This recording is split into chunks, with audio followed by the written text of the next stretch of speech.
Good morning, જય Shri Krishna. Corona મહામારીના વચ્ચે એક ઓનલાઈન લેક્ચરમાં હું આપનું સ્વાગત કરું છું. અગાઉના પીરિયડમાં આપણે કીથી ડીવાળા દીર્ઘઈવાળો કકો શીખ્યા. આજે આપણે તેનો શબ્દ શીખીશું.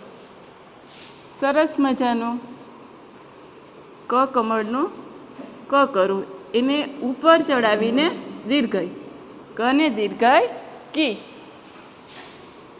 એની બાજુમાં ટ ટપાલીનો ટ, લ લખોટીનો લ, એને ઉપર ચડાવીને દીર્ઘઈ. દીર્ઘઈ લીટીની બહાર નીકળવી ન જોઈએ. કીટલી.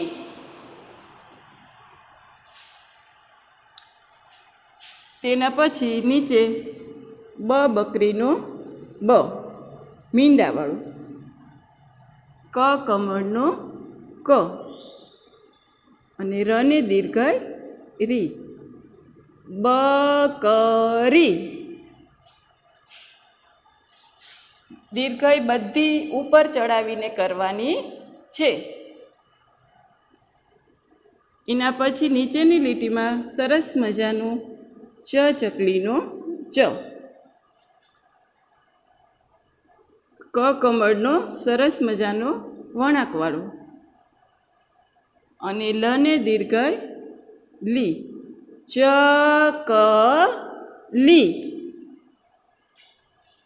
બધાય અક્ષર લીટીની અંદર જ કરવાના છે, લીટીની બહાર અક્ષર કાઢવાના નથી.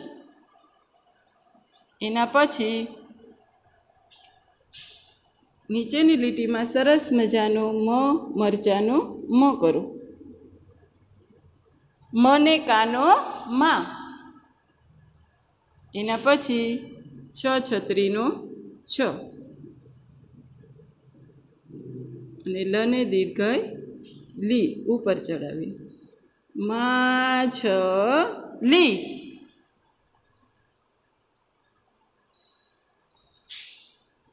એના પછી નીચેની લીટીમાં આવી જાઓ, સરસ મજાનું મીંડાવાળો સ, એને ઉપર ચડાવીને દીર્ઘઈ, સને દીર્ઘઈ સી, તને કાનું તા,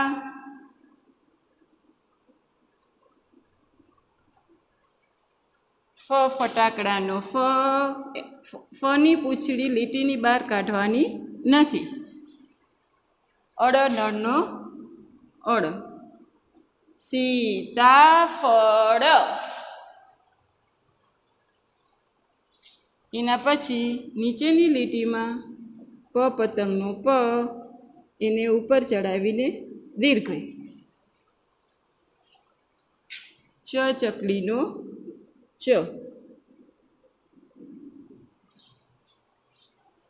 કને કાનો કા,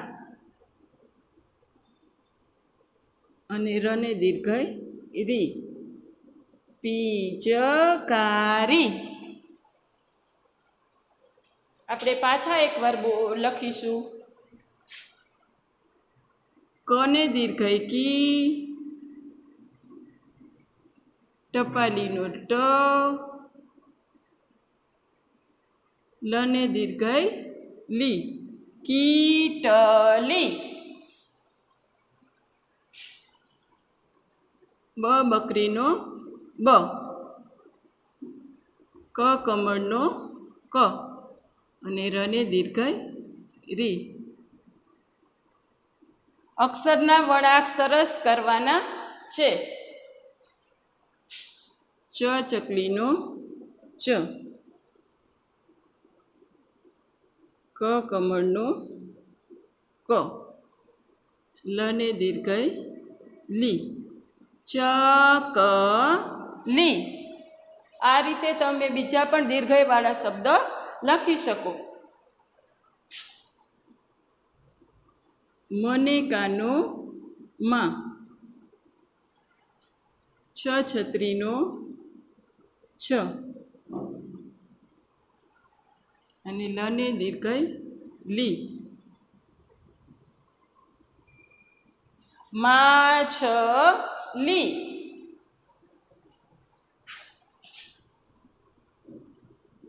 સસલાનો સ, સને દીર્ઘય સી, તને કાનો તા, સીતા, ફટાકડાનું અને નળનું અળ, સીતાફળ. એના પછી છેલ્લો શબ્દ પતંગનું પ, એને ઉપર ચડાવીને દીર્ઘાય, ચકલીનો ચ, કનેકાનો કા અને રને દીર્ઘાય રી, પિચકારી. આ રીતે તમારે આના સિવાયના પણ તમે દીર્ઘયવાળા શબ્દ લખી શકો, શીખી શકો, વાંચી શકો. દીર્ઘય આ રીતે તમારે ઉપર ચડાવીને બધી કરવાની છે. હવે દીર્ઘયવાળા આપણે શબ્દ શીખી ગયા. હવે આપણે એના વાક્યો શીખીશું.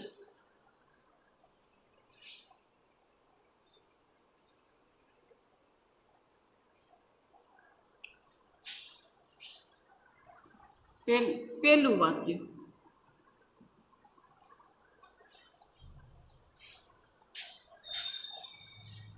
તમારે ગાડીનું ચિત્ર એમાં દોરેલું હશે એટલે એના ઉપરથી તમારે વાક્ય બનાવવાનું છે. તો બને દીર્ઘય બી, નને કાનો ના, બી ના. તમારે ગાડીનું ચિત્ર છે એટલે આપણે ગાડી લખીશું. ગને કાનો ગા, બે લીટા આવશે. ડને દીર્ઘય ડી ઉપર ચડાવી, બી ના, ગાડી. થોડીક જગ્યા મૂકો, એક લીટી જેટલી, એક આંગળી જેટલી તમારે જગ્યા મૂકવાની રહેશે. લને કાનો લા અને વહાણનો વ, પૂર્ણ વિરામ. બીના ગાડી લાવ, પૂર્ણ વિરામ કરવાનું ભૂલવાનું નથી. પૂર્ણ વિરામ થશે તો જ વાક્ય તમારું પૂરું થશે. એક વાક્ય લખાઈ ગયું. ચાલો એના પછી આપણે બીજું વાક્ય લખીશું. બીજા વાક્યમાં તમારે કીડીનું ચિત્ર હશે.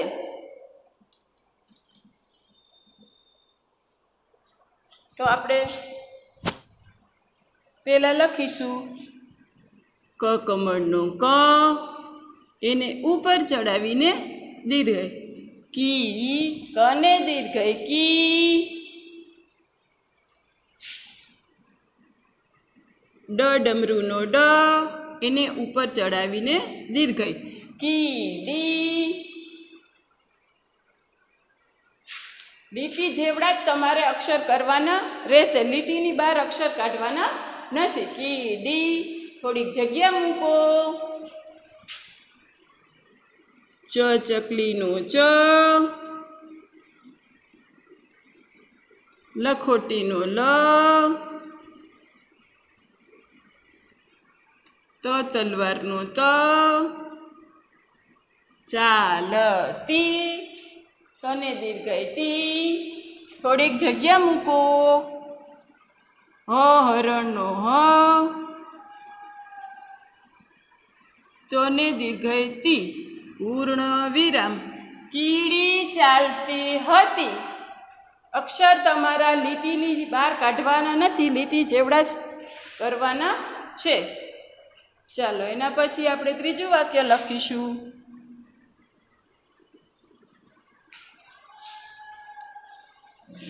ચાલો એમાં તમારે કેરીનું ચિત્ર હશે. ચાલો એમાં લખો બકરીનો બ, નને કાનો ના, બી ના. અક્ષરમાં બધા મીંડાવાળા થવા જોઈએ. જે અક્ષરમાં મીંડું આવતું હોય એમાં મીંડું વળવું જોઈએ. બી ના. થોડીક જગ્યા મૂકો.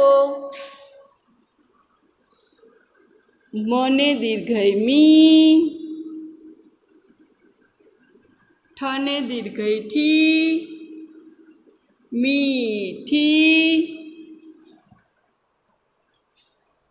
થોડીક જગ્યા મૂકો. હવે કેરીનું ચિત્ર હશે એટલે આપણે લખીશું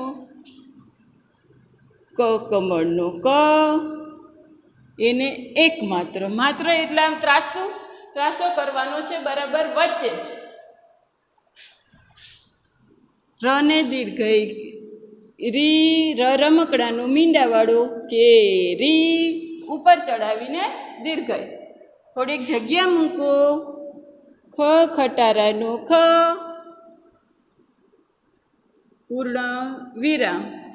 મીના મીઠી કેરી ખા, પૂર્ણ વિરામ ખાસ કરવાનું છે. ચાલો 3 વાક્ય પૂરા બધાઈને. ચાલો એના પછી આપણે ચોથું વાક્ય લખીશું ચોગડે 4. એમાં લખો પહેલા આગળથી સ મીંડા સસલાનો, એને ઉપર ચડાવીને દીર્ઘઈ. સને દીર્ઘઈ સી, તને કાનો કા તા, સીતા. થોડીક જગ્યા મૂકો, 1 આંગળી જેટલી. પ પતંગનો પ, એને ઉપર ચડાવીને દીર્ઘઈ. પને દીર્ઘઈ પી, ચકલીનું ચ, મીંડાવાળું. ક કમળનું ક, એને કાનો પી ચ કા. રને દીર્ઘઈ રી, પી ચ કારી, ઉપર ચડાવીને દીર્ઘઈ કરવાની છે. પાછી થોડીક જગ્યા મૂકો અને લ લખોટીનો લ કરો, એને કાનો. લ ને કાનો લા, વ વહાણનો વ, પૂર્ણ વિરામ. સીતા પિચકારી લાવ. 4 વાક્ય પૂરા બધાઈને. હવે આપણે 5મું વાક્ય લખીશું.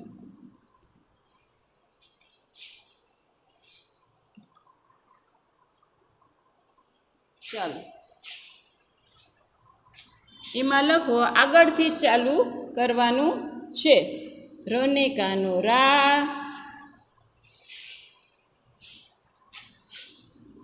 જમરૂખનો જ, એને દીર્ઘ આ રીતે કરવાની રહેશે.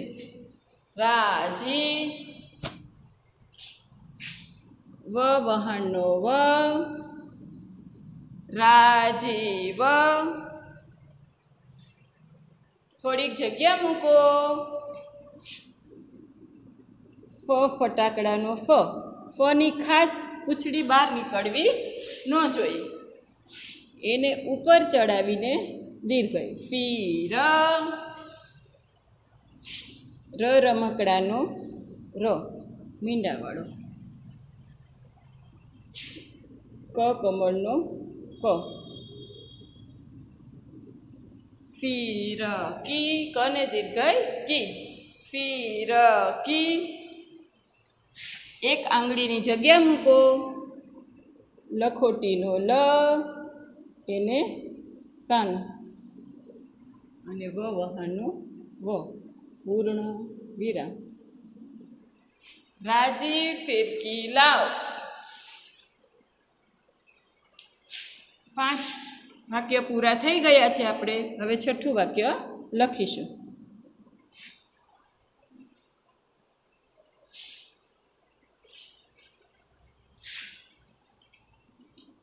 તેમાં લખો, ખ ખટારાનો ખ, એને કાનો. ખને કાનો ખા, ટ ટપાલીનો ટ, એને ઉપર ચડીને દીર્ઘઈ. ખાટી, દીર્ઘઈ હંમેશા ઉપર ચડાવીને જ કરવાની છે. થોડીક જગ્યા મૂકો. પાછો ખ ખટારાનો ખ કરો. ખને કાનો ખા, ટ ટપાલીનો ટ, એને ઉપર ચડાવીને દીર્ઘ. હવે એમાં તમારે આંબલીનું ચિત્ર હશે તો આપણે આંબલીને લખીશું. આ ગાડીનું આ, ઉપર મીંડું, બકરીનું, લને દીર્ઘ લી, આંબલી. થોડીક જગ્યા મૂકો. ચકલીનું એને કાનું ને ખટારાનું ખ, ચાખ, પૂર્ણ વિરામ. ખાટી ખાટી આંબલી ચાખ. પૂર્ણ વિરામ હંમેશા કરવાનું છે તો જ તમારું વાક્ય પૂરું થશે. આ રીતે તમે બીજા પણ દીર્ઘયવાળા શબ્દ વાક્ય લખી શકો.